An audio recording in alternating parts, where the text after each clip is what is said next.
Buenos días, mi nombre es Medalí Reyes, soy coordinadora del área de producción y circulación de la Dirección del Libro y la Lectura.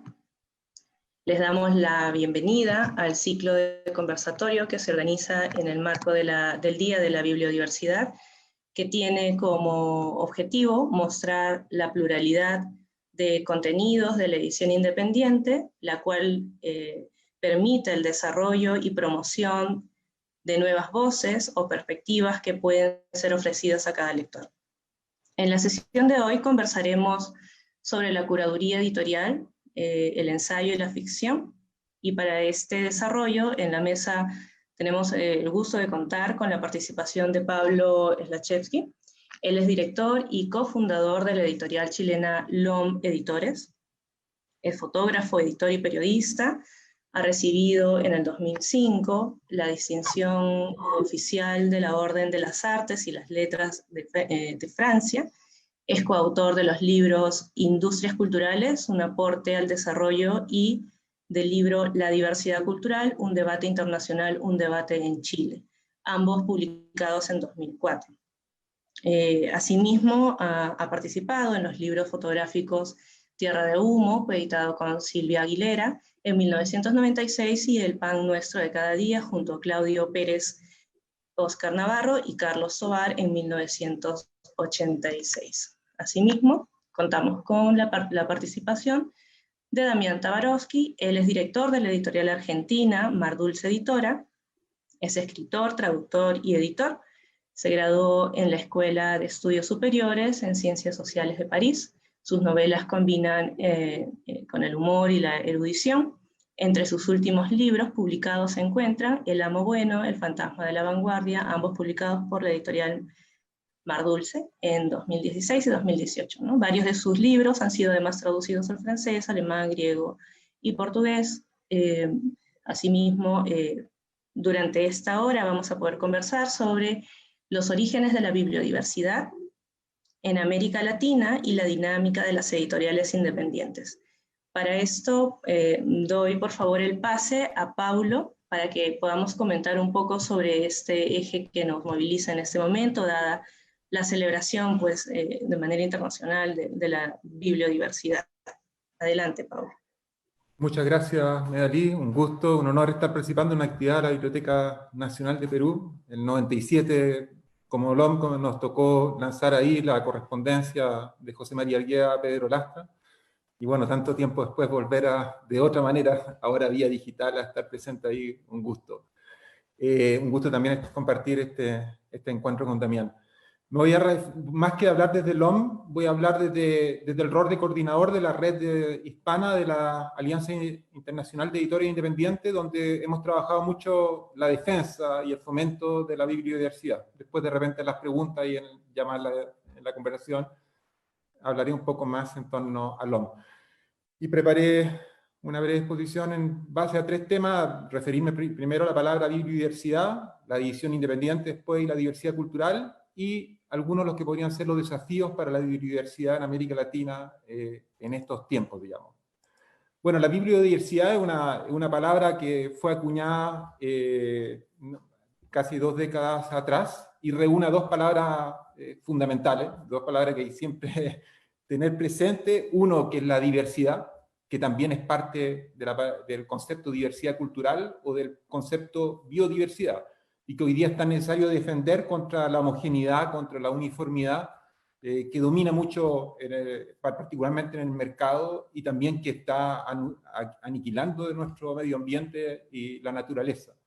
Con la otra palabra, biblio, la palabra de origen griego que viene, representa la palabra libro, y que viene, cuyo origen es de la ciudad fenicia, Biblos, donde había un mercado y producción de papiro, y de ahí surge esta palabra, de ahí surge la palabra Biblia, la palabra biblioteca, y una serie de palabras son fundamentales, una base fundamental del mundo del libro.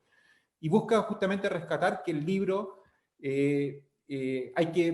más que un tema económico, un tema comercial, es portador de identidades, de valores, de significado. Y es necesario resguardar la diversidad en este mundo del libro, la variedad, una diversidad que no es solamente un tema de cantidad, es un tema que tiene que ver con la variedad, con ciertos equilibrios, con la no uniformización. Y ha sido un poco la bandera de lucha de la Alianza Internacional de Editores Independientes, este movimiento que reúne más de 750 editoriales en el mundo, de 55 países, y que se organiza en 6 redes lingüísticas, y que busca justamente trabajar todos los valores que tiene el libro, toda la importancia que tiene nuestras sociedades, la importancia de democratizar el libro justamente, que no solamente tengan acceso las élites y los sectores con más alto nivel económico, porque es un elemento fundamental para poder ser partícipes, sujetos de nuestras sociedades, poder constituirse fortalecer el pensamiento crítico, también potenciar las políticas públicas en torno al libro, y sí que no se reduzca el desarrollo de la industria del libro en nuestras sociedades a una lógica de mercado, sino que se potencie en la acción de todos, de la sociedad civil, de las instituciones públicas. Y tiene que ver con el nacimiento del movimiento de la edición independiente, como un movimiento justamente de resistencia a esta lógica de concentración que se fue dando. Hoy día vemos los grandes grupos multinacionales que dominan los mercados del libro, y que es necesario justamente fortalecer no solamente la diversidad del libro, sino fortalecer la diversidad de editoriales, fortalecer la diversidad de autores, fortalecer que seamos países productores a nivel intelectual, y no solamente en una lógica de consumidores que recibimos lo que se produce de los países del norte. En ese sentido, la edición independiente, cuando trabaja el tema de la diversidad cultural, cuando trabaja el tema de la biodiversidad, busca potenciar y resistir a la concentración y potenciar que seamos productores intelectuales y enfrentar un real colonialismo cultural que vivimos, donde se valora y se pone al centro generalmente lo que viene de países del norte.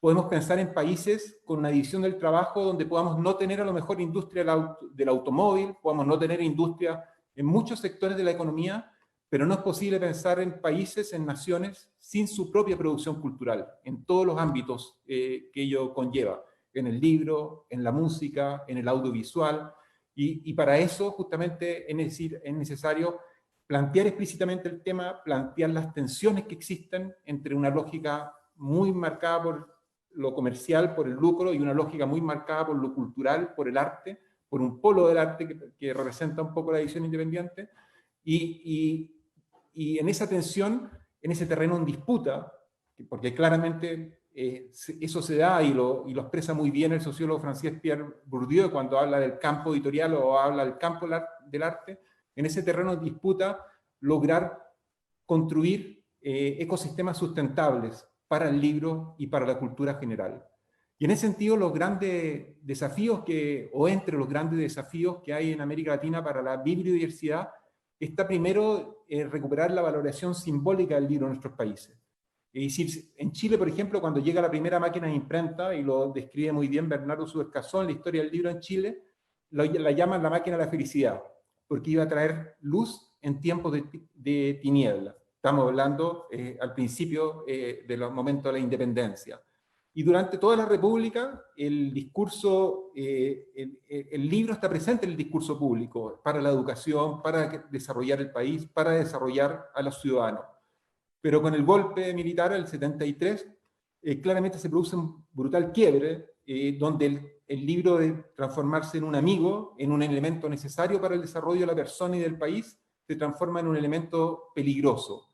Y ese quiebre, evidentemente, que permanece fuertemente y se instala fuertemente durante la dictadura, no se ha revertido totalmente. No se ha revertido totalmente, primero, porque no han habido políticas suficientemente fuertes y potentes que pongan nuevamente el libro a un lugar central en la sociedad, como se planteaba antes los discursos públicos, pero también porque la lógica, vivimos cierta tecnutopía, que parece que todo se soluciona y el futuro está en la web, en lo digital, sin pensar que justamente para que seamos países actores en el mundo digital también, en la globalización, necesitamos ciudadanos creativos, y para lo cual, ciudadanos activos, y para lo cual el libro en lectura sigue siendo una condición necesaria, un elemento para desarrollarnos y potenciarnos como sujetos pensantes, digamos.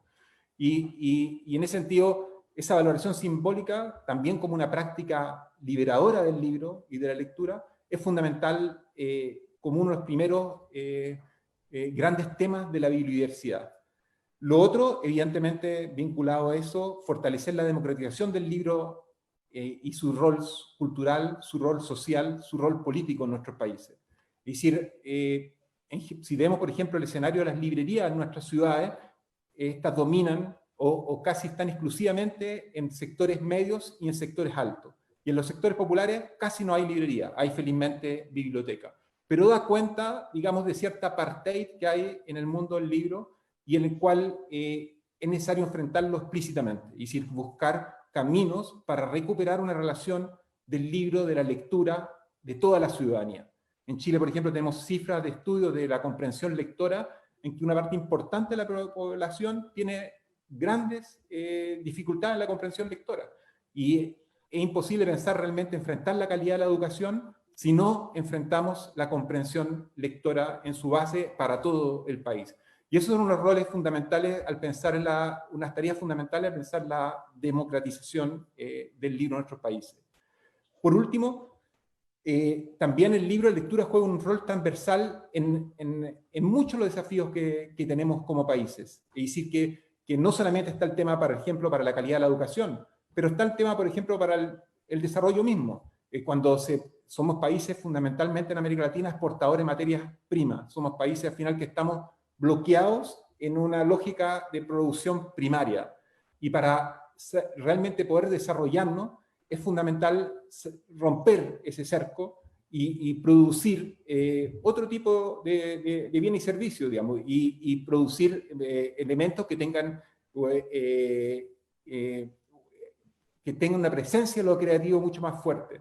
Y en ese sentido ahí también el libro de lectura tiene un rol muy, muy importante. O en las mismas democracias que tenemos. Es decir, queremos democracia donde realmente tengamos sujetos activos, participativos, o simplemente, al final, gente que solamente emite un voto y la participación se limita a eso. Y al final las campañas electorales muchas veces ganan quienes invierten más. Y yo creo en ese sentido también el libro de lectura tiene un rol fundamental en el tipo de democracia que construimos. Y por eso es tan importante, y ha sido el eje del movimiento de la edición independiente en Chile, de la Asociación de Editores de Chile, ha sido un eje fundamental también de la Alianza de Editores Independientes, es el potenciar políticas públicas en torno al libro.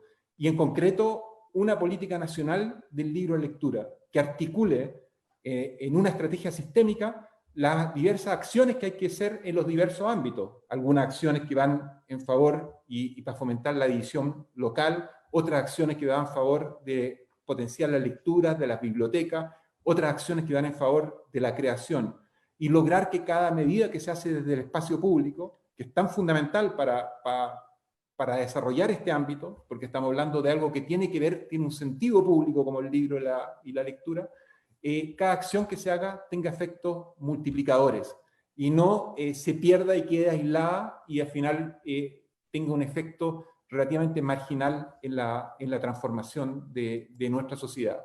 Y ahí es fundamental también enfrentar el tema que va más allá solamente de la bibliodiversidad, sino que conlleva toda la diversidad cultural, enfrentar también los temas que promover nuestra diversidad de expresiones culturales y lograr, por ejemplo, que en los tratados de libre comercio que firman nuestros países, la cultura no quede limitada a las lógicas de estos tratados que al final inhiben la acción pública en favor de nuestras propias expresiones culturales.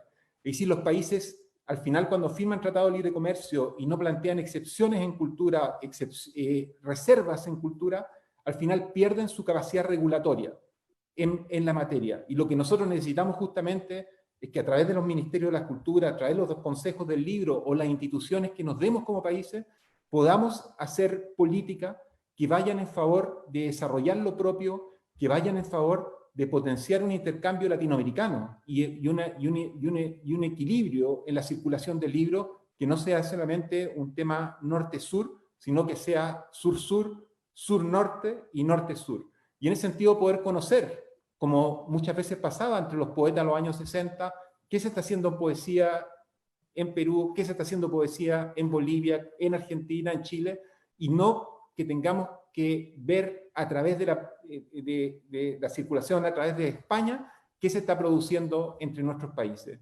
Y reconstruir en ese sentido un ecosistema de cada país, pero a la vez un ecosistema latinoamericano del libro, potente como son todos los países y las culturas que tenemos, culturas también indígenas que tenemos con una enorme riqueza y que muchas veces, y no solamente muchas veces, sino que en general quedan totalmente marginadas. Para cerrar, y para no alargarme en esta primera parte, quiero recoger lo que decían las trabajadoras del textil a principios del siglo XX en las huelgas en Massachusetts, en Estados Unidos. Queremos pan, pero también rosas. Yo creo que esa demanda expresa claramente, un siglo después de eso, expresa claramente que construir una sociedad mejor, construir una vida más digna para todos, como lo plantea, por ejemplo, el movimiento que acá se inició en Chile el 18 de octubre del año pasado, exige no solamente enfrentar temas económicos, demandas económicos, sino también enfrentar temas culturales y de muchos ámbitos.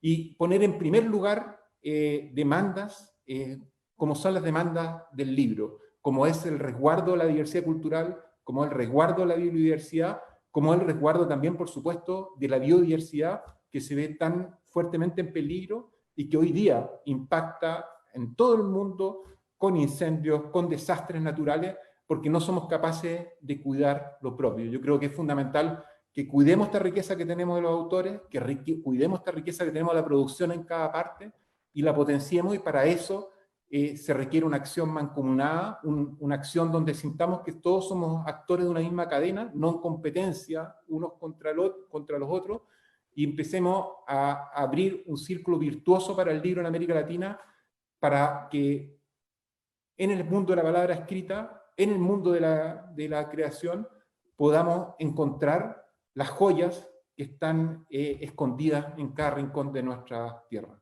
Muchas gracias nuevamente. Muchas gracias, Pablo, por tus comentarios, por tu exposición. Vamos a tener tiempo para poder comentarlo después de la participación de Damián. Así es que te cedo la palabra, Damián. Bueno, muchas gracias por la invitación a la Biblioteca Nacional de Perú. Muy honrado, y también compartir una mesa redonda virtual con Paulo. LOM es una de las editoriales señeras, de las editoriales más prestigiosas en la edición independiente y además más consecuentes en estos temas, así que realmente es un honor estar aquí con ustedes. Una parte de lo que yo iba a decir se superpone con lo que dijo Paulo, y que seguramente lo dijo mejor que yo, que lo que yo lo hubiera dicho. Entonces me voy a saltear para no aburrir a los oyentes, pero va a ir en la misma dirección. Si un lector argentino en general tiene interés de conocer a un autor peruano, leer literatura peruana, lo más probable es que en Argentina, salvo alguna excepción muy puntual, conozca a los autores que publican las editoriales multinacionales en general con sede en España. Es decir, algún autor peruano que publicó en Random House, que publicó en Planeta, que publicó en Anagrama, que ya tampoco es una editorial independiente, pertenece al grupo italiano Feltrinelli, o a los sellos que integran esas grandes casas, que ya no son editoriales en sí mismas, sino editoriales que fueron en algún momento y que luego fueron compradas por estos sellos, por estas grandes multinacionales, como Alfaguara, que ya no pertenece más ya no es independiente, hace años que ya no lo era, etcétera, etcétera. A la inversa, cada vez que yo he viajado por América Latina y recorro librerías, pasa lo mismo. Si uno quiere leer un autor argentino en Colombia, muy probablemente los únicos que hayan sean los autores publicados por esas casas editoriales. Por lo tanto, se da por esas grandes, en realidad, que más que casas editoriales, son industrias del entretenimiento a esta altura, ¿no? Por lo tanto, se da un proceso que uno podría decir vertical. Los autores de diferentes lugares de América Latina publican en Random House de un autor argentino, digamos, en Argentina. Este libro suele ser llevado a veces, si tiene cierto éxito, si no ni siquiera, pero si le va un poco mejor, a España, y luego se lo importa en cada uno de esos países de América Latina. Buena parte del trabajo, yo diría, político de las editoriales independientes, entonces, consiste en rearmar una red radial, no que pase por España y vuelva, o sea, que de Argentina vaya a España, de España a Perú, de Chile vaya a España, a Colombia, sino una radial de circulación de textos y, por lo tanto, de libros y de literaturas directamente. Esa es una red muy difícil de reconstruir, que en algún momento existió, fragmentariamente, pero existía. Alcanza a leer simplemente los testimonios y las relaciones de los autores latinoamericanos en las décadas 20, 30, 40, 50 del siglo pasado, y cómo Borges se leía en México, y cómo tal autor chileno era conocido en Colombia, y que luego, por estos grandes, inmensos procesos de concentración editorial, y por la forma en que funciona el capitalismo neoliberal a escala global, se han roto, y una parte importante de nuestro trabajo consiste en rearmar esa red.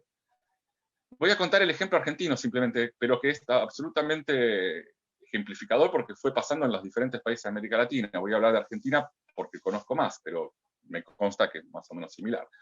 En la década del 90, que fue el momento de la llegada del neoliberalismo, la segunda oleada, la primera había sido durante la dictadura argentina, pero que además había un contenido político, además de económico, por lo cual la edición prácticamente estuvo censurada, hubo quemas de libros, todas cosas que son bastante conocidas. El segundo momento, muy intenso, que además es un momento muy problemático porque es un momento en que la sociedad ha votado esos proyectos. En el caso argentino lo votó en los 90, lo volvió a votar hace unos años. Es un tema que no nos excede a nosotros, pero que es un gran enigma de discusión. En la década del 90, durante la presencia de Menem, que Argentina sufrió un proceso de concentración global, no solamente editorial, en todas sus industrias, y en términos editoriales uno diría que básicamente no quedaron más editoriales locales en ese momento, salvo alguna que otra muy pequeña, muy loable, que habría que rescatar, la Editorial Paradiso, Beatriz Viterbo a principios de los 90, pero las grandes casas argentinas, que venían siendo de familias tradicionales, en muchos casos conservadoras, que habían sido fundadas en la década del 20 y 30, muchas de ellas por exilados republicanos españoles que tuvieron una gran influencia en Argentina, como Sudamericana, que es donde se publicó por primera vez 100 años de soledad. Sudamericana fue comprada por Random House, como MC, que es donde publicaba Borges, fue comprada por Planeta, y luego aparece también Alfaguara, que es la única de las grandes que no compra ningún sello argentino para instalarse, para usarla como punta de lanza. Alfaguara, que en ese momento ya tampoco era una editorial independiente como lo había sido en los 70, sino que pertenecía al grupo Prisa de España, el más importante grupo de comunicación español, donde está, por ejemplo, el diario El País. Alfaguara luego fue vendida por Prisa a Random House y hoy es un sello de Random House. Por lo tanto, en la década del 90, en Argentina prácticamente no quedaban editoriales locales, salvo estas que mencioné antes, Viterbo, Paradiso, muy pequeñas, y en el año 1999 surge una de las más grandes independientes, que es la editorial Adriana Hidalgo, que todavía existe hasta el día de hoy, pero que surge de la venta de una cadena de librerías y de una editorial, el Ateneo, que pertenece a la familia Hidalgo, pasa a ser esa misma internacional. O sea que, en todo caso, lo que hace Adriana Hidalgo, muy valorable, es que con esos recursos, ese dinero, reinvierte en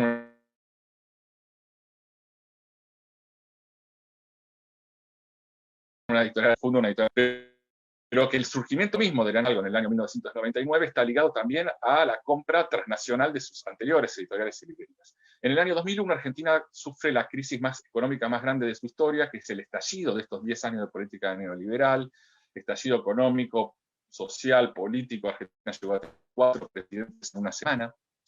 O sea, la sociedad realmente explotó, los índices de pobreza superaban el 50%, y una serie de razones, y que no vienen al caso, una serie de cuestiones que llevaron a Argentina casi al borde del abismo. Y a partir de eso, después del 2001, en el 2002, 2003, 2004, empiezan a aparecer una serie de editoriales independientes, muchas, muy buenas, muy profesionales, que cambian por completo el panorama de la edición en Argentina y que esas editoriales ya van casi por su segunda o tercera generación. El primer grupo, en 2002, 2003, 2004, entre las que están editoriales como Interzona, de la que yo fui su director editorial en una época,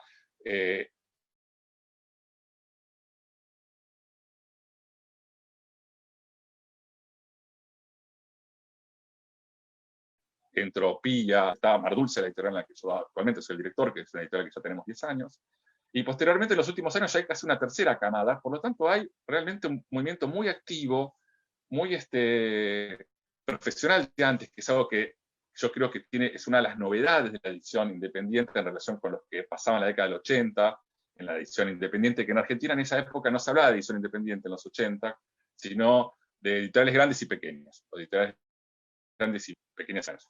Estas editoriales pequeñas actuales o independientes, que tienen una relación con la independencia entonces en un doble sentido.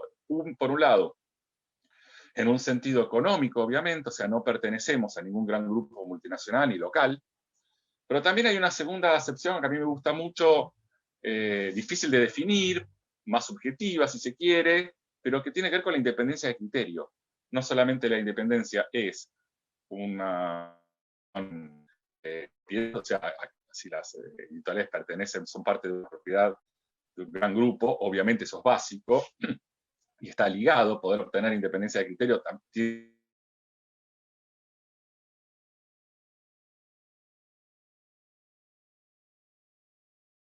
surge de no perder. Y la posibilidad de experimentar y presentar otras voces, otros textos ligados, si se quiere, a esto de la palabra bibliodiversidad. Que incluye no solo en el caso de, por ejemplo, de Mar Dulce, pero yo creo que buena parte de la edición independiente argentina contemporánea, y en buena medida también de otros países latinoamericanos, a lo que haría también Brasil, que no tiene, obviamente, no pertenece a la lengua española, pero que hay fenómenos muy concomitantes con los nuestros. Por un lado, ese deber descubrir los autores, pero realmente no nos quedamos solo en eso, sino que a medida que la edición independiente se fue profesionalizando, exporta sus libros, exporta autores que son traducidos, o traduce autores de primer nivel internacional, empiezan a venir a las editoriales independientes también algunos autores, no algunos, sino muchos, llamémoslo consagrados o importantes globalmente, porque sienten que allí su libro no solamente queda en un pequeño nicho, para un grupo valioso al que en realidad yo pertenezco, si se quiere, sino que sus libros tienen la misma capacidad de circulación que cualquier gran editorial internacional a la que les disputamos directamente. La perspectiva de gueto, sino todo lo contrario, si se quiere, hasta el espacio comercial. El primer libro que publicó Mar Dulce en el 2011, hace 10 años o 9 años, en septiembre, claro, en febrero vamos a cumplir 10 años, pero ahora estamos hace 9 y medio, es Un año de Jean Genos, del escritor francés, ganador del premio Goncourt, que es el premio más importante de Francia. Mar Dulce publica a Cynthia Ozick, que es premio Pulitzer, y permanente candidata al Nobel, tiene 92 años, es una gloria de la literatura norteamericana. Adrián Galgo publica L'Eclésio, premio Nobel, y también publica las obras de teatro de Günter Grass, premio Nobel. ¿Por qué ocurre eso? Ocurre porque estas editoriales, insisto, yo sé que también ocurre en Chile, en Brasil, en México, cumplen ese requisito de la independencia de criterio y esta dimensión política, en relación, si se quiere, también a la lengua y a la circulación, habiendo aprendido de la experiencia de la década del 80, cuando esas editoriales pequeñas que existían, las cuales yo publiqué como autor al principio, que eran muy valiosas, sin embargo, no le pagaban a los autores, los libros salían con errata, los libros salían tarde, no participaban en ferias internacionales, en los últimos 15 años en América Latina, donde el modelo chileno es muy importante porque, por ejemplo, la Furia del Libro, que es la Feria de Editoriales Independientes de Chile, que antecede a la nuestra, la de Argentina, que la nuestra se llama FED, Feria de Editores. La Feria de Editores está básicamente copiada, calcada, inspirada, para no decir copiada, de la chilena. Entonces, esta generación de nuevas editoriales que son altamente profesionales pueden jugar en estos dobles registros, en el registro de la innovación de autores, de descubrimiento de nuevos autores, pero también de voces consagradas, argentinas o del resto de América Latina. Nosotros somos los editores de Monsiváis. Doy ejemplo de Mar Dulce, pero insisto, de hecho recién también de Adrián Hidalgo, de otras editoriales. Monsiváis, que es junto con Octavio Paz, probablemente el intelectual mexicano más importante de la segunda mitad del siglo XX en México, o de estos autores internacionales. Lo cual implica para nosotros participar en ferias como la de Frankfurt, tener stand en Guadalajara, pero al mismo tiempo haciéndolo como experiencias asociativas. En el Parque Mar Dulce, en la Feria del Libro de Buenos Aires, en la Feria de Guadalajara, son stands colectivos de editoriales independientes, donde además circula la información, donde nos recomendamos autores, textos, diseñadores, correctores, distribuidores, etc. Este modelo español que yo decía de que los autores argentinos en Perú se leen solamente los publicados en Alfaguara y los peruanos en Argentina los de Anagrama y nada más, se replica también con las traducciones. Quisiera reparar en este punto, un segundo, si me permiten. Imaginemos esta situación. Cuando nosotros, cualquier lector latinoamericano, lee un libro producido por Alfaguara, por Planeta, por Random House, en ese mismo momento, ese acto ingenuo de comprar un libro y leerlo, operan detrás de ese acto dos decisiones claves. Esas dos decisiones que son claves ocurren en general en Barcelona. Una es la decisión que toma Planeta, Random House y todos los diversos sellos de esos grupos, de a qué autor se publica y a cuál no. Pensemos que Random House es también una editorial, Penguin Random House, que pertenece justamente al grupo Pearson, del cual Penguin es propietaria, pertenece a inglés, Random House norteamericano.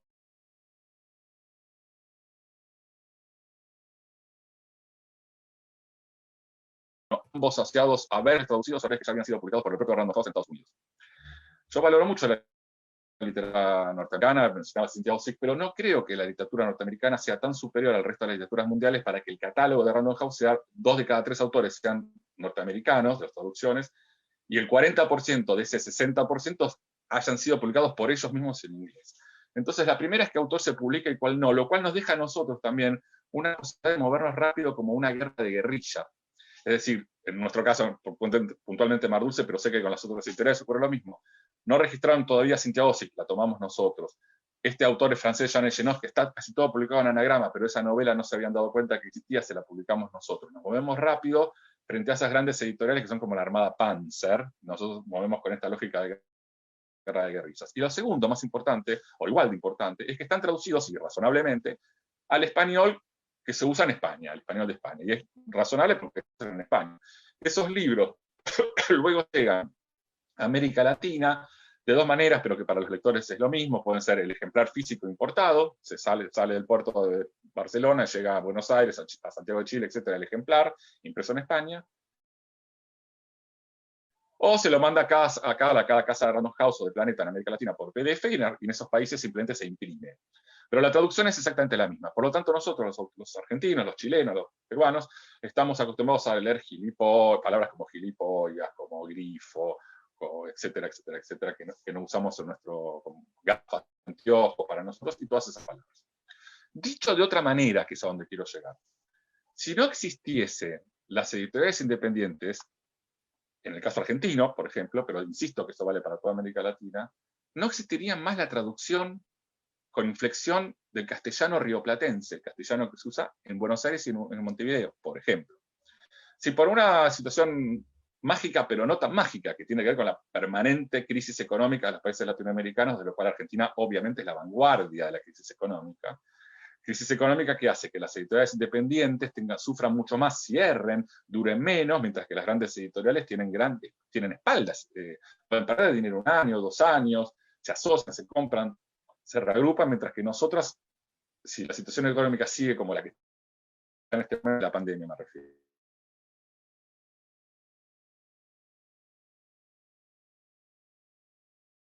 Nosotros venimos de 4 librerías de la ciudad de Buenos Aires, el 25%, y muchas editoriales. Si nosotros no estuviéramos más, desaparecería la traducción al castellano con inflexión de la ciudad de Buenos Aires, la inflexión argentina o lo que nosotros llamamos rioplatense, porque la ciudad de Buenos Aires tiene una habla más parecida a la de Montevideo que quizás a la del norte de Argentina. Y lo ocurriría con inflexión mexicana, con inflexión chilena o peruana, que están en el corazón de la biodiversidad, en el corazón de la riqueza cultural, pero también en el corazón del aparato productivo. Es decir, eso da trabajo a traductores, a correctores, a diseñadores, a libreros, derecho de autor a los autores. O sea, hay una pata también económica en la eventual desaparición de esas traducciones.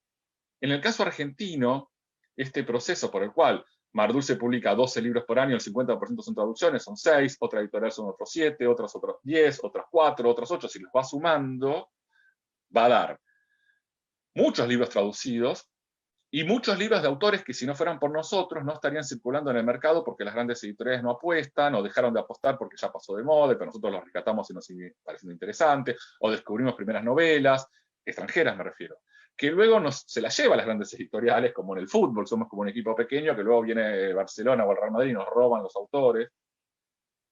Entonces, todo ese conjunto son de la biodiversidad y de la riqueza cultural de la lengua. El español es algo extraordinario porque es uno de los pocos idiomas hablados en 2 continentes, desde el sur de Argentina y Chile, que el final del continente hasta México. La riqueza cultural, política y lingüística que hay ahí es maravillosa. Si no estuviéramos nosotros, eso no existiría. Y en el caso de Argentina, puntualmente, y acá sí me detengo porque no sé cómo es en otros lados tanto, todo eso ocurrió como mínimo a espaldas del Estado, sin que el Estado haga absolutamente nada por nosotros, y no por nosotros como la figura típica del editor que reclama, sino por la potencia lingüística y cultural de esa lengua que en el caso argentino funda la nación argentina de la traducción. La revolución de la independencia, Argentina la da 2 o 3 héroes así, patriotas, a los que homenajeamos todos los días, todos los años cuando estamos en el día. Muchos es el traductor del contrato social de Rousseau, Mariano Moreno, que así se llama la Biblioteca Nacional de Argentina, Biblioteca Mariano Moreno, que fue también el fundador de la primera Biblioteca Nacional. Es decir, que la Argentina se funda sobre traducciones de textos ilustrados iluministas franceses, que luego obviamente se adaptan, se cambian, y que pasa esa tradición por las traducciones de Borges, etcétera, etcétera. O sea que esa inmensa tradición, que no solamente es algo de museos, sino que incluso es una dimensión económica, a esa tradición el Estado en esta última década, el Estado nacional y los diferentes estados locales, provinciales o municipales, le dio la espalda. No hay un solo subsidio a la traducción, no hay ninguna ayuda, no hay ninguna política del libro. Y en algunos momentos no solamente le dio la espalda, sino que intentaron destruirnos, que fue lo que ocurrió en estos últimos 4 años del gobierno neoliberal de Macri, que atacó directamente a la cultura y puntualmente a la edición independiente, en el sentido que el ministro de Cultura que puso Macri era el ex gerente general de Random House. Parece un chiste, pero es así. Y lo primero que hizo el tipo fue intentar boicotear hasta donde fuera posible ese proyecto. Lo segundo que quiero decir, para también ir avanzando y redondeando con las traducciones, es a la inversa. Y acá voy a hablar como autor y como editor. Un autor que ya tiene 53 años. Cuando yo publicaba en la década, empecé a publicar en Argentina en la década del 80, a fines de los 80, en los principios de los 90, perdón, eran novelas del 92, a mediados de los 90 y en el 2000 empecé a publicar en lo que en ese momento se llamaba Mondadori, ya ni me acuerdo el nombre de la editorial, que es lo que actualmente es Random House Mondadori, tengo Random House. Cada 2 años a mí como autor me mandaban una carta diciendo que a partir de ahora la editorial tenía otro nombre. Y tuve la suerte argentinos por Mondadori y por Random House en España. Y a partir de ahí, cuando empecé a publicar en España, se empezaron a interesar diferentes editoriales extranjeras y mis libros empezaron a ser producidos en otros idiomas, en inglés, en francés, etcétera, etcétera. Hoy ya no es tan necesario eso. Si tomamos, por ejemplo, el catálogo de Mar Dulce, voy a dar algunos ejemplos que, insisto, son válidos para otras editoriales argentinas y seguramente latinoamericanas. Autoras como Selva Almada, que publicó con nosotros sus 2 primeras novelas, El viento Carraza y Ladrilleros, traducida en 11 idiomas. Autoras como Ariana Harwitz, 3 novelas con nosotros. Una de ellas fue finalista del International Booker Prize de Londres, lo cual la lanzó internacionalmente, traducida a 18 idiomas. Todas administradas los derechos por Mar Dulce. Carla Maliandi, la más reciente, ya traducida en 4 idiomas. Leonardo Sabatella en 2 idiomas. Etcétera. Eso quiere decir que cuando yo empezaba hablando antes que les disputamos a las grandes editoriales, pero con nuestras armas, les disputamos no para ser como ellas, sino para ser distinto a ellos. Pero les disputamos los lectores y los circuitos, ya no es tan importante para los autores argentinos pasar por España, sino que una editorial profesionalizada, que viaja a Frankfurt, que vende derechos, que edita bien los libros, que arma un buen dossier de prensa, alcanza ya para que esos autores argentinos sean traducidos en otros lados. Ya no es imprescindible pasar por España. Por supuesto, En el caso de Ariana Harwitz, es finalista, no ganó, pero estuvo en la short list del International Booker Prize de Londres, que es el premio más prestigioso de novela traducida al inglés, y obviamente la lanza globalmente. Pero esa posibilidad que tienen hoy los autores argentinos, y eso pasa en otros lugares de América Latina, de publicar en editoriales locales, pequeñas, independientes, y que sus libros sean traducidos en otros idiomas, no ocurría hace 15 o 20 años. Así que yo quisiera más o menos cerrar aquí, es decir, un panorama más, si se quiere, más cualitativo que lo que decía Paulo, que era más conceptual y que yo comparto, y podemos dejar, si se quieren, para en algún momento el tema de las mujeres que planteaban, en una editorial como Mar Dulce, en el que casi el 50% de su catálogo son mujeres, no solo porque tenemos además una perspectiva de género y porque obviamente estamos de acuerdo, sino que a veces por una cuestión casi natural, una editorial contemporánea. Si nosotros fuésemos una editorial que publicase texto del siglo XVI, bueno, sería bastante difícil encontrar que el 50% del catálogo sean mujeres por lo que ocurría en ese momento, que uno podía hacer el rescate, encontrar figuras, de hecho nosotros lo hemos hecho, también tenemos una colección de libros, no del siglo XVI, pero del siglo XIX, XVIII, así textos de lo que se llama de dominio público, anteriores, de más de 70 años, donde publicamos, por ejemplo, a Margaret Cavendish, una gran filósofa inglesa del 1600, amiga de Hobbes y de Newton, que estaba inédita en castellano. O sea que uno podría rastrear también la voz de la mujer, la voz femenina ahí, pero mucho más cuando es una editorial contemporánea, porque el 80% de lo que nosotros publicamos son textos, digamos, de los últimos 40, 50 años.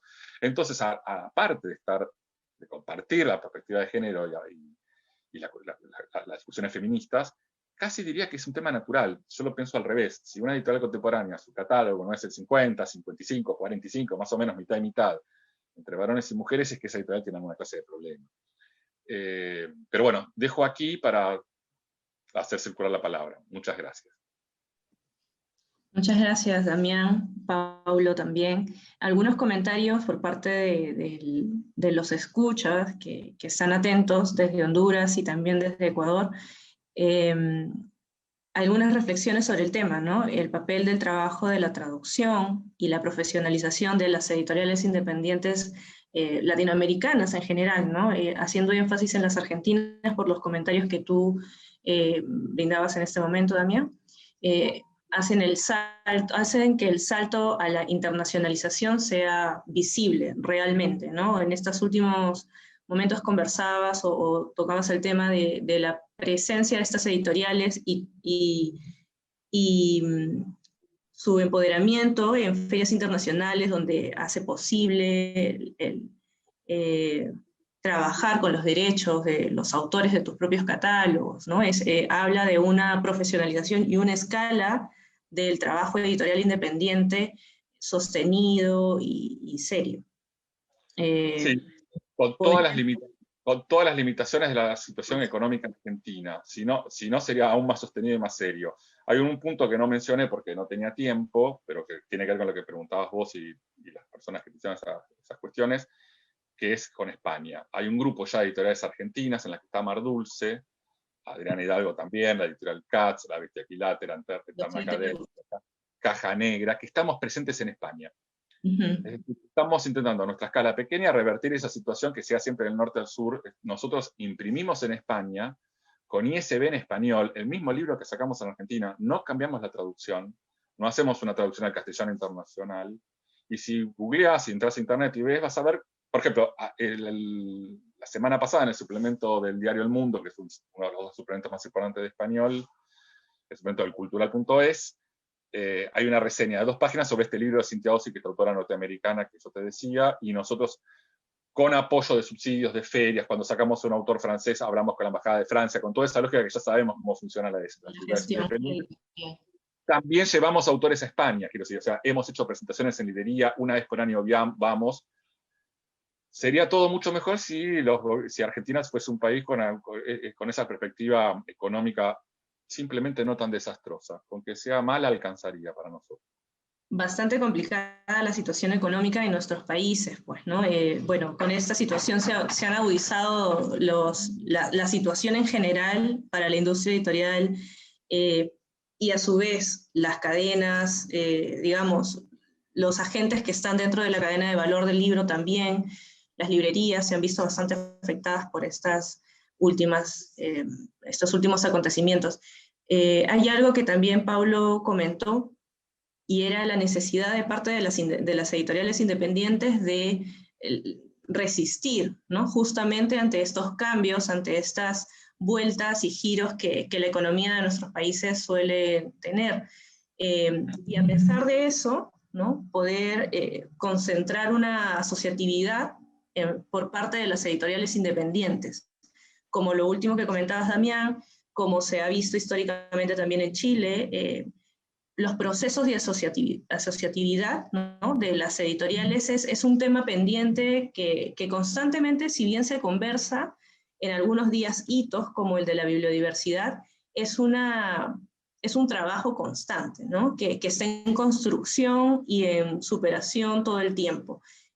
Podríamos conversar de repente en esta tanda que nos queda ya más o menos 15 minutos, pero podemos seguramente resumirlo en este eje.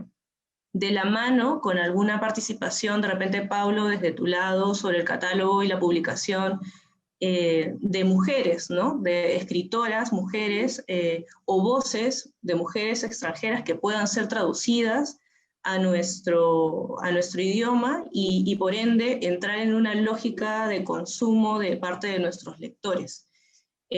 Bueno, vamos, Pablo, contigo entonces. Gracias, Medellín.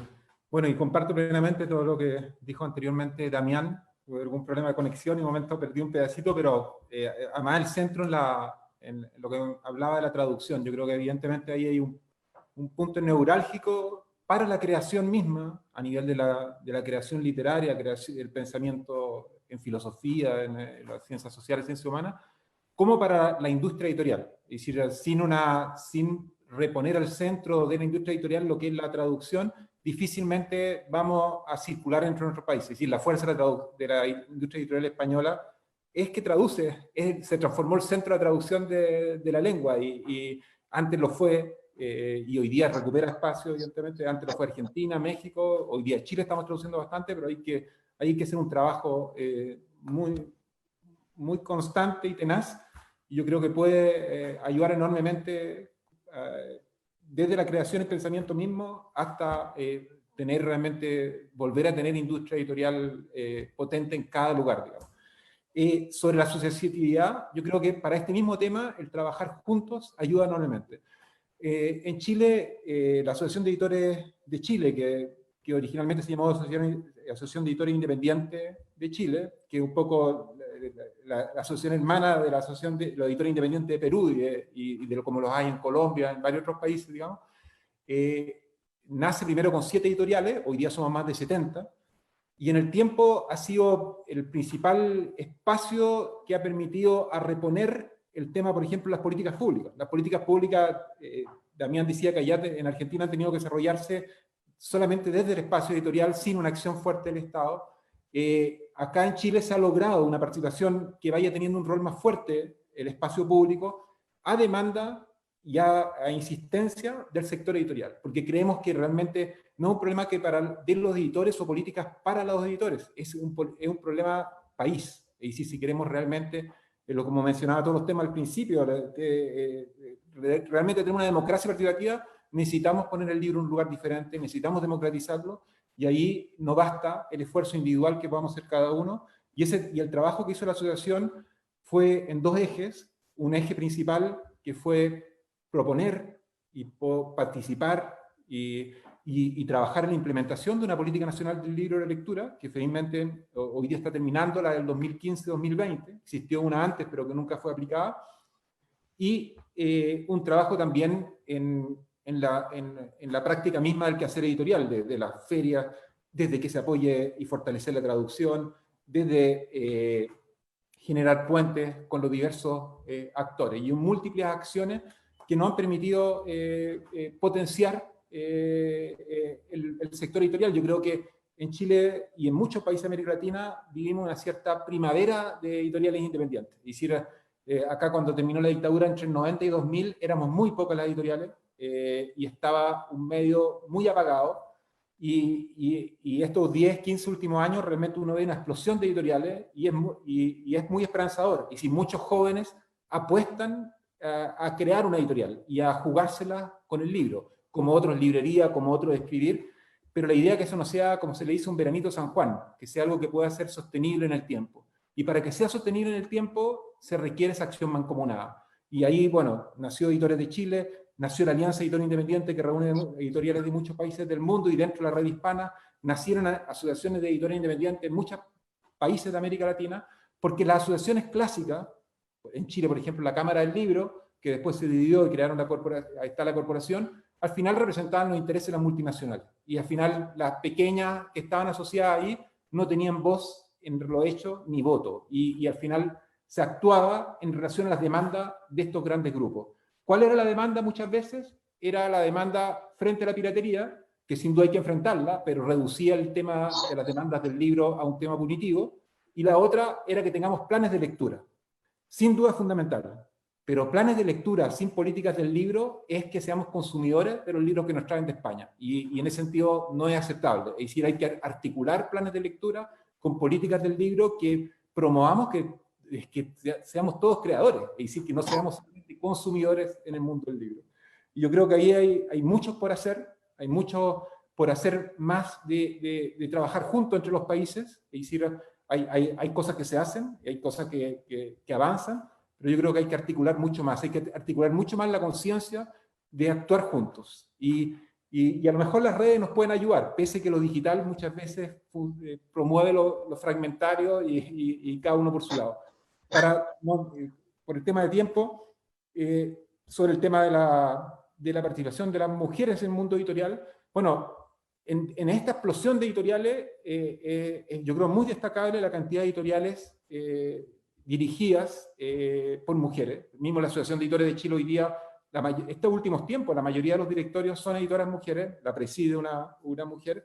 Yo creo que ahí hay se ha revertido un patriarcado que funcionaba en el mundo editorial, que si uno lo ve, por ejemplo, los grandes editores históricos, siempre se aparecen hombres, digamos.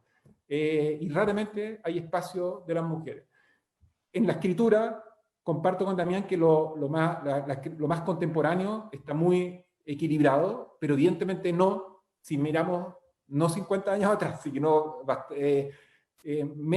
con bastante menos tiempo. Nosotros mismos en el catálogo LOM hay una presencia mucho mayor de hombres, y ahí hay que hacer un trabajo explícito de justamente esta búsqueda de incentivar.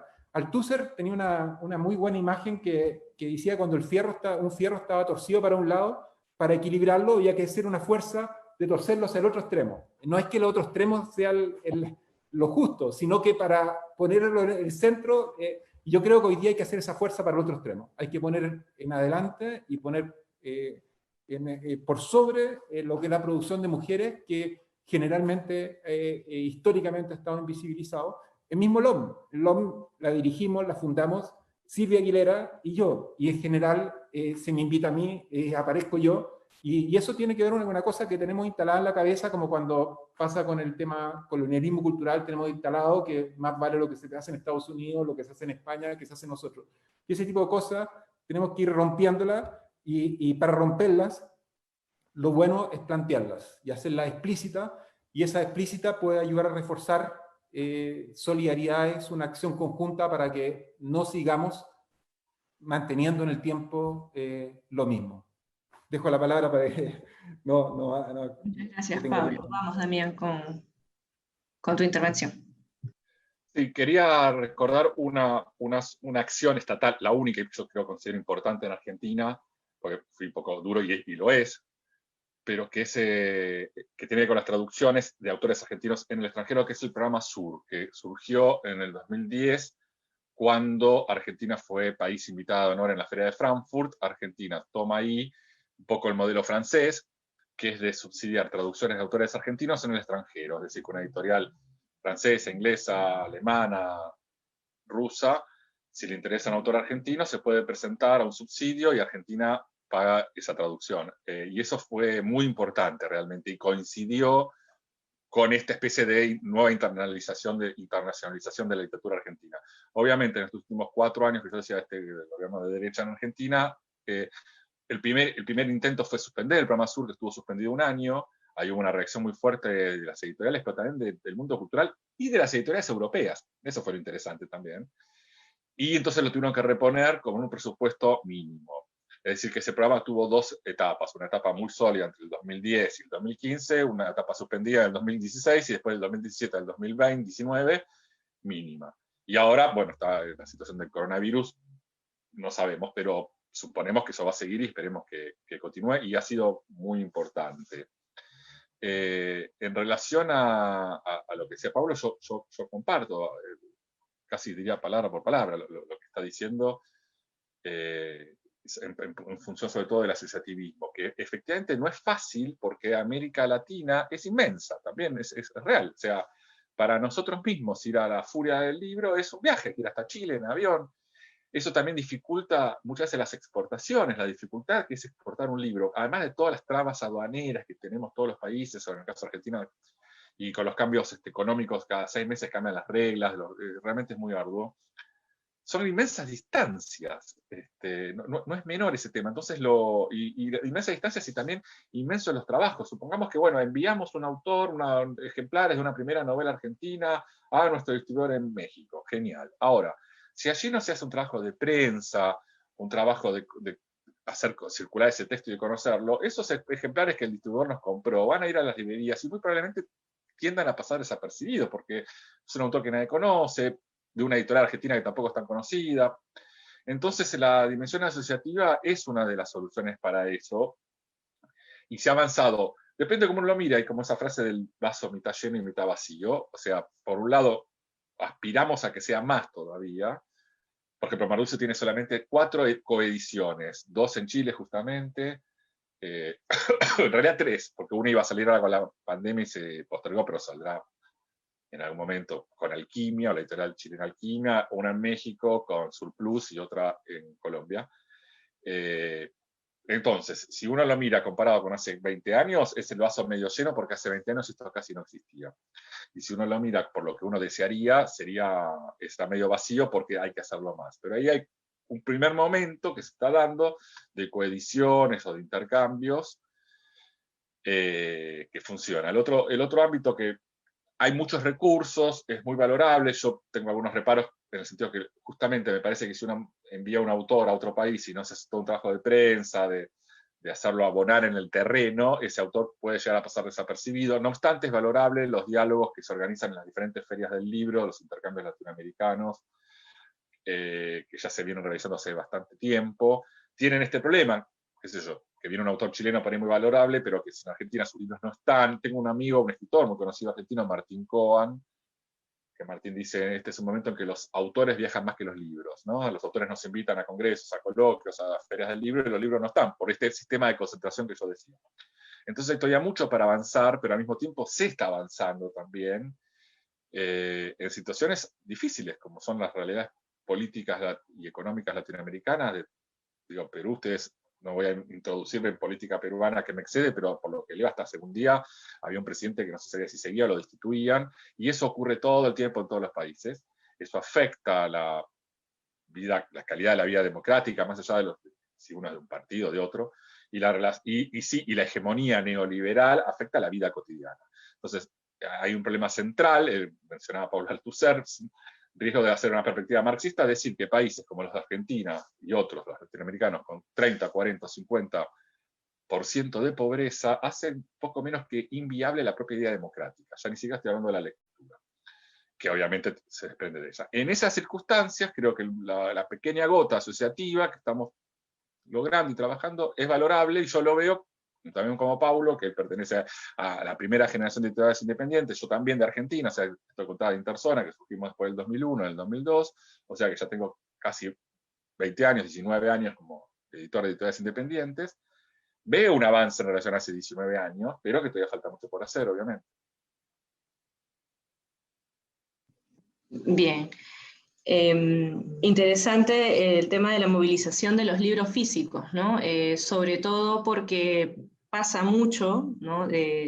Entiendo que aquí en el Perú también, con la relación de los libros y la representación de las ferias internacionales, muchas veces los autores llegan, presentan el libro, hablan sobre su creación, sus procesos y demás, pero finalmente cuando ya cautivó a un público que lo escuchó durante una hora, va a buscar el libro en toda la feria y no lo encuentra.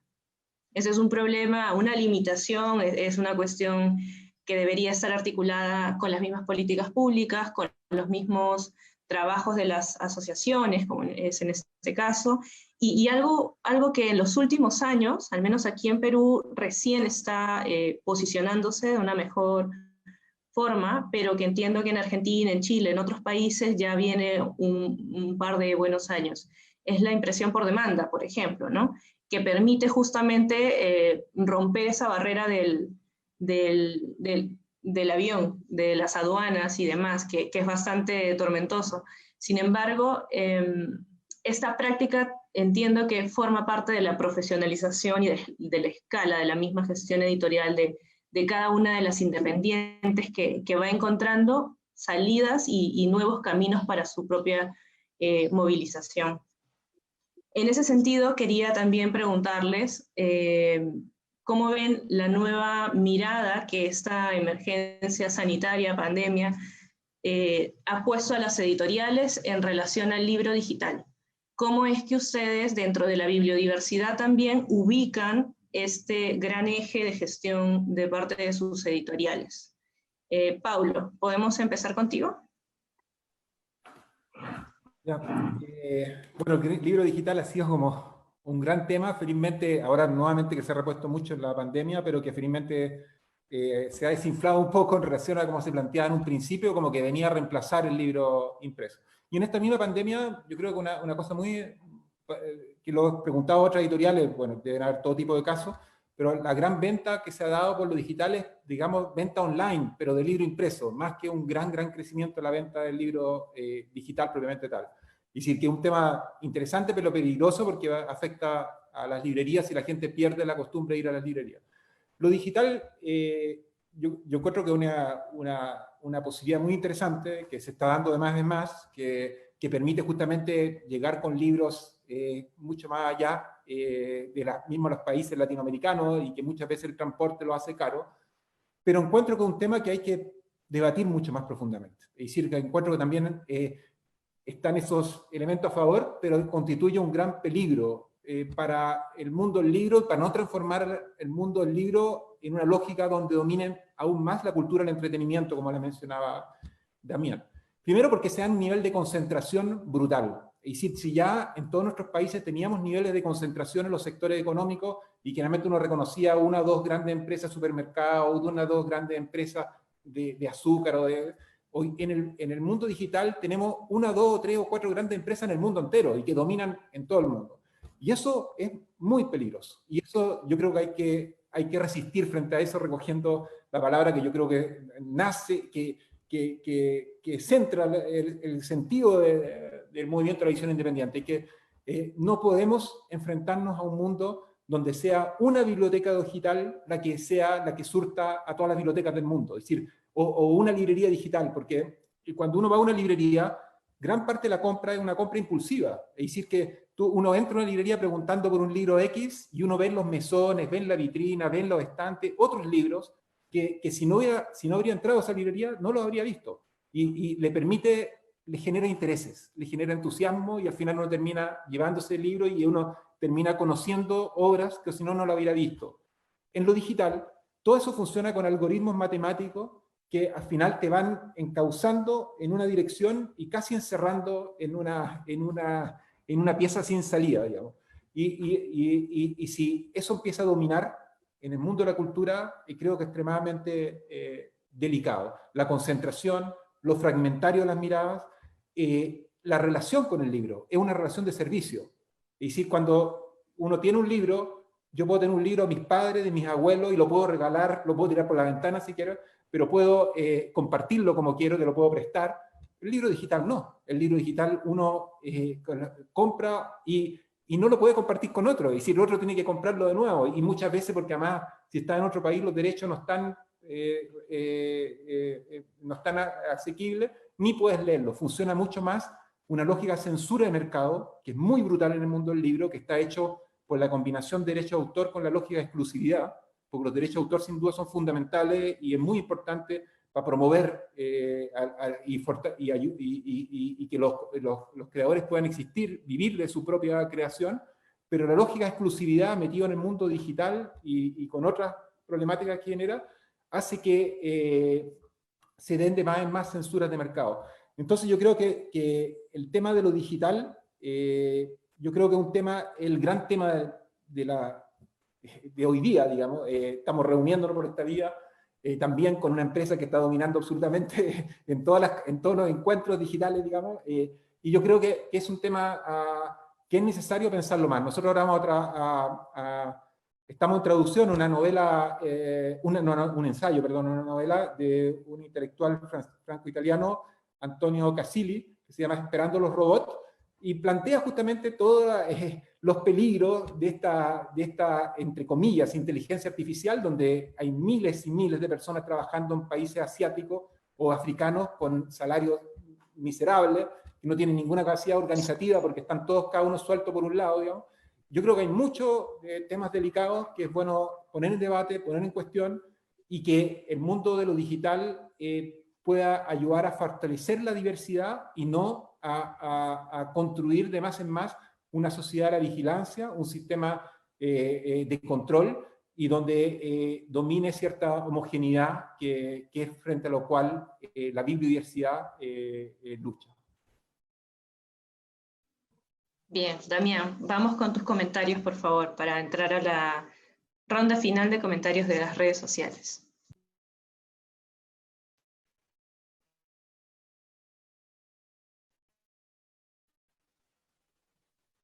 Damián, ¿nos escuchaste?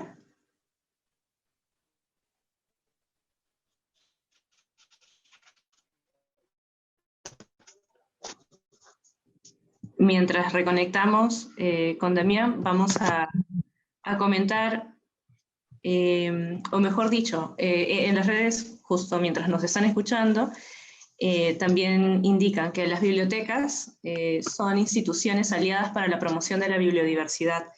Y bueno, mandan un saludo desde la Biblioteca Municipal César Vallejo del distrito de Puente Piedra, aquí en Perú. Interesante lo de las bibliotecas porque justamente, al igual que las librerías, son los espacios donde, como comentabas, Pablo, la gente puede llegar a ubicar y a descubrir nuevos libros, ¿no? Hay una lucha, me parece, que se repite en todos los países sobre las librerías que tienen la gran plataforma, como se les conoce, y las librerías independientes, que a su vez juegan un papel de alianza con las mismas editoriales independientes, donde se apuesta por una bibliodiversidad en mesas de ofertas o en mesas de novedades, donde el comportamiento donde esta situación permite que el comprador, el lector, el usuario pueda descubrir toda la riqueza de la producción editorial y la producción creativa por parte de los escritores y las escritoras en general, ¿no? Bueno, esta es una situación que inevitablemente pues no la tenemos en los medios digitales, como tú comentabas. Importante reflexión sobre la concentración de estas plataformas digitales que justamente limitan, ¿no? No creo que con la intención necesariamente de bloquear algunos contenidos, quizá eso es algo, por supuesto, debatible y analizar, como tú comentabas, pero sí es un gran limitante hacia, de alguna manera, pero para el lado de los autores editores, por ejemplo, juega otro papel fundamental, ¿no? La interacción que tiene el autor editor con su plataforma digital y sus propios lectores y sus comunidades creadas a partir de esa interacción, también se sienten de otra manera. Entonces, sí, me parece completamente pertinente que es un debate a desarrollar próximamente. Sí, ahí en relación justamente a la biblioteca y a esta limitación de las plataformas, más que nosotros estamos acostumbrados y la vemos porque es muy explícita a la censura religiosa, que fue la primera como existió históricamente, o a la censura política. Porque al ser explícita, por ejemplo, cuando acá en la dictadura no permitían publicar fotografías, las revistas de oposición publicaban un recuadro en blanco o en negro diciendo acá va tal foto. Y para todos era evidente que había una censura y era evidente algo contra lo cual luchar. En cambio, la censura de mercado no es explícita. Uno no se da cuenta. Por ejemplo, cuando uno va en la librería de las cadenas, uno generalmente ve las mismas vitrinas en todas partes. Y son las mismas vitrinas de Random House y Planeta y las multinacionales que al final las tienen casi como propiedad, digamos, porque establecen acuerdos grandes y una lógica de los bestsellers, digamos. Y la producción local, la producción de editoriales independientes, la producción de editoriales unicitarias, queda totalmente, generalmente postergada a los anaqueles. Y eso al final termina invisibilizando. Y la censura de mercado, las redes lo hacen mucho. Cuando uno va a Google y uno pone un tema, uno va a la primera página, segunda página, pero raramente uno va a la tercera y cuarta página de la búsqueda. Lo que está en la primera página está marcado en prioridad por un algoritmo en lo cual lo comercial tiene un carácter muy fuerte. Y en ese sentido, no es el orden de qué es lo más o menos importante. Y yo creo que justamente hay que tener conciencia de la censura de mercado y lograr que como lo hacen las librerías independientes, como lo hacen las bibliotecas, cada biblioteca, aunque pueda tener los mismos colecciones de libros, cada biblioteca sea una biblioteca diferente. Porque quienes son los bibliotecarios que trabajan en esa biblioteca tienen una pasión por determinados temas, tienen una pasión por determinados autores y muestran vitrinas diferentes o destacan otras cosas. Y esa es la gran diversidad que hay que defender. Pero no sigo para que pueda hablar Damián, que iba a tomar la palabra cuando... Damián, por favor, ahora sí te escuchamos. Y sí, te perdón, vemos. se cortó en un momento se cortó la transmisión. Igual, justo se cortó cuando Pablo estaba diciendo algo que veo que escuché el comienzo y el final, y que me parece totalmente acertadísimo, intuyo lo que habrá dicho en el medio, pero que es la estructura del mercado, ¿no? Que es un poco no dicho así conceptualmente, sino con simplemente más con ejemplos, es lo que yo mostraba al principio, intentaba decir, todo el argentino se conoce en Perú, siempre es el mismo, y sobre todo en las traducciones que, por decir una Random House, el 66% de los que traduce son autores norteamericanos, y un tercio de esos 66 son autores de su propio Random House de Estados Unidos. Efectivamente, hay que comprender ya el mercado y el mercado en su clave neoliberal como un gran operador de invisibilización y de lo que pone en valor y lo que deja fuera del valor. Y esas son inmensas luchas que se hacen también arduas y difíciles cuando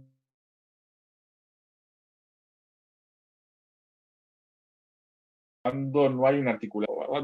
Hablábamos recién de España y creo que Pablo decía que en un momento México y Argentina tenían como un lugar preponderante en la edición en habla hispánica, ahora es España. Ahí coincide con respecto a España una fecha que no es menor, que es en el año 1975 muere Franco, se termina la dictadura española. En el año 1976 comienza la dictadura argentina, y ahí se invierten las relaciones, casi diría para siempre, y España pasa a ser el centro de una política hegemónica en relación a la lengua, no sé, en televisión. Lengua que cuando yo era chico en mi escuela me enseñaban castellano, y ahora a mi hijo le enseñan español.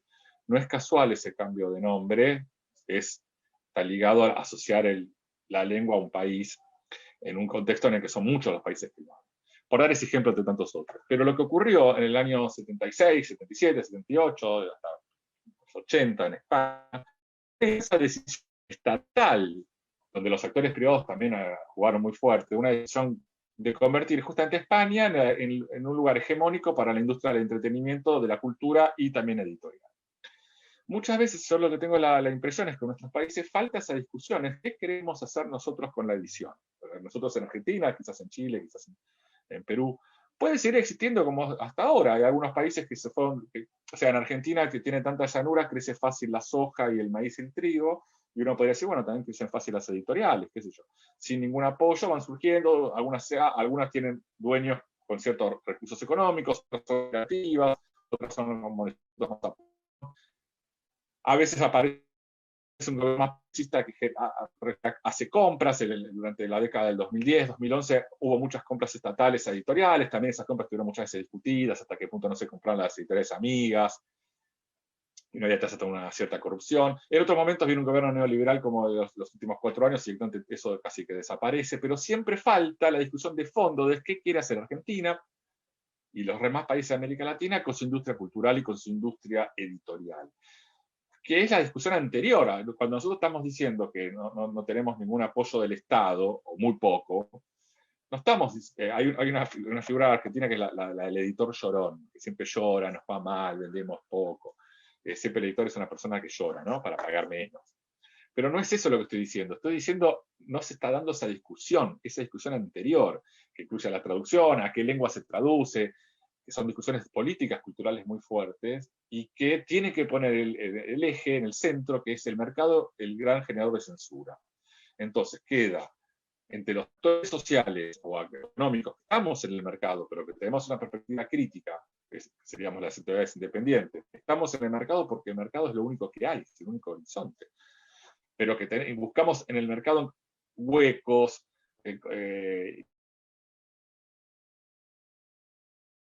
hiatos, desfilar las políticas públicas ausentes. Es imprescindible que haya una discusión social sobre qué queremos hacer con la edición en la próxima década, que también incluye lo que decía Paula, lo del libro digital. Obviamente el nivel de concentración. Él usó una palabra, justo la anoté antes de que se me cortara la transmisión, que dijo la palabra felizmente, que me gustó. Dijo, felizmente el ebook no prosperó tanto como esperábamos y no destruyó el libro en papel, cosa que yo comparto. Mar Dulce publica ebook casi por default, pero no tenemos una política activa de participar en ese mercado. Estamos, obviamente, en la pandemia digitaliza. Como nosotros, bueno, Argentina tiene una situación, creo que Perú también es bastante parecido, de que estamos en cuarentena, fuimos como los pioneros en América Latina desde el 10 de marzo, con épocas un poco más de apertura, menos, pero globalmente mucho más encerrados que otros lugares. Entonces nosotros publicamos solo, y se suspendió la Feria del Libro, que es en abril, que es muy grande. La Feria del Libro de Buenos Aires van 1 millón de personas, es la feria más grande de América Latina, dura 3 semanas.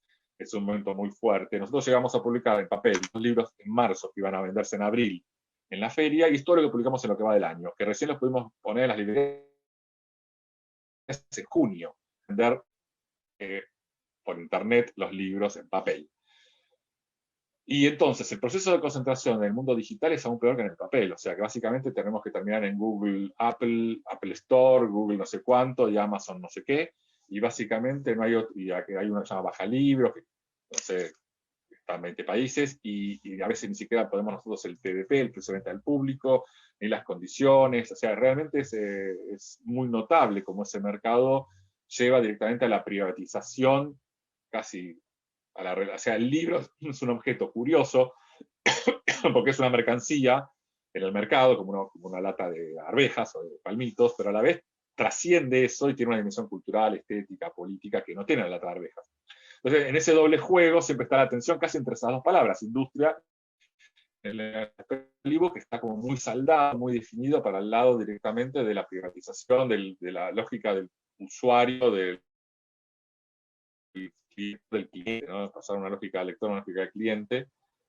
Por lo tanto, nosotros vamos un poco a la cola. Se lo hacemos, porque también a veces algunos autores, esto que te digo, cuando uno firma un contrato con un autor internacional de primer nivel, como un premio Goncourt, un premio Pulitzer, que hay que tratar con agentes y ese tipo de situaciones un poco desagradables, pero que son así.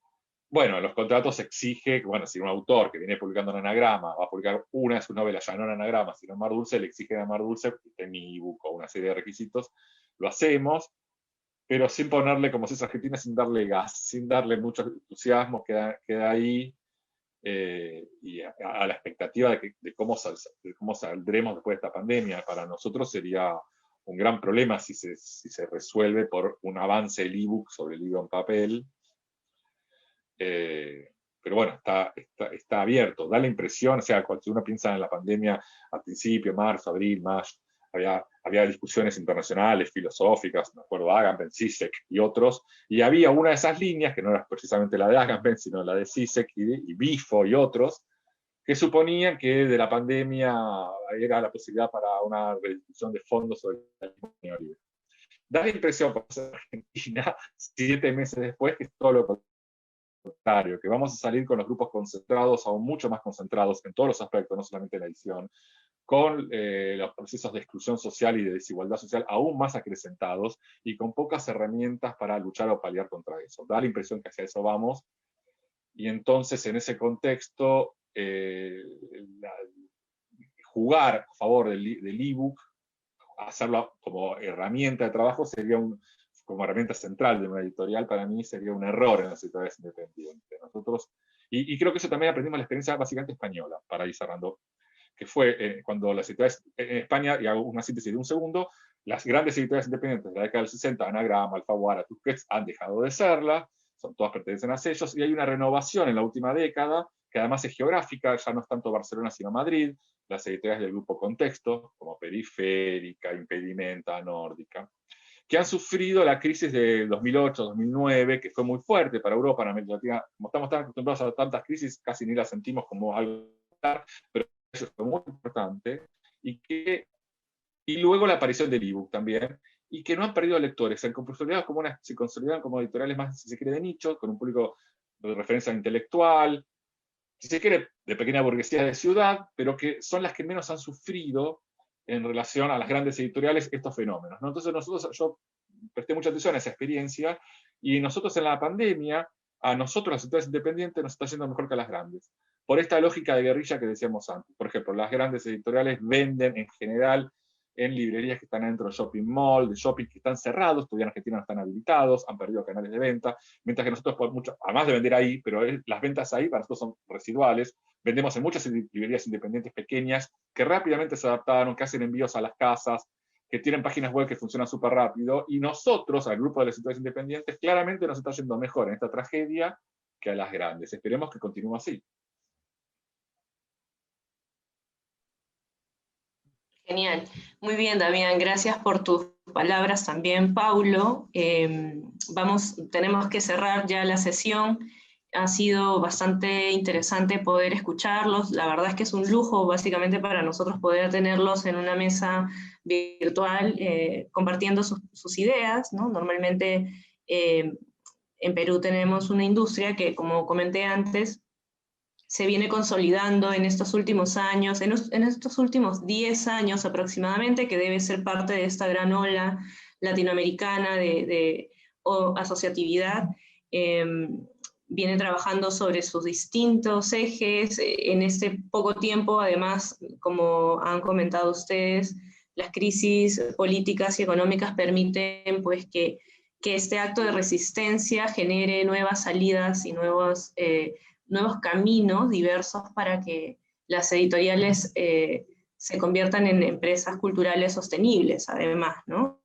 Serias, formales. Se apuesta constantemente por la profesionalización de estos editores, editoras, que curiosamente aquí en Perú se detectan más editores que editoras, ¿no? Hay algunas editoras que vienen trabajando sostenidamente durante estos años, que, bueno, van generando cierto interés también de parte de los profesionales afines a este oficio, ¿no? Y que se ubican dentro de este eje como en públicos nichos que van desarrollando, por ejemplo, catálogos de literatura del terror, literatura infantil o juvenil o libros ilustrados, literatura regional. Hay un auge en estos últimos años.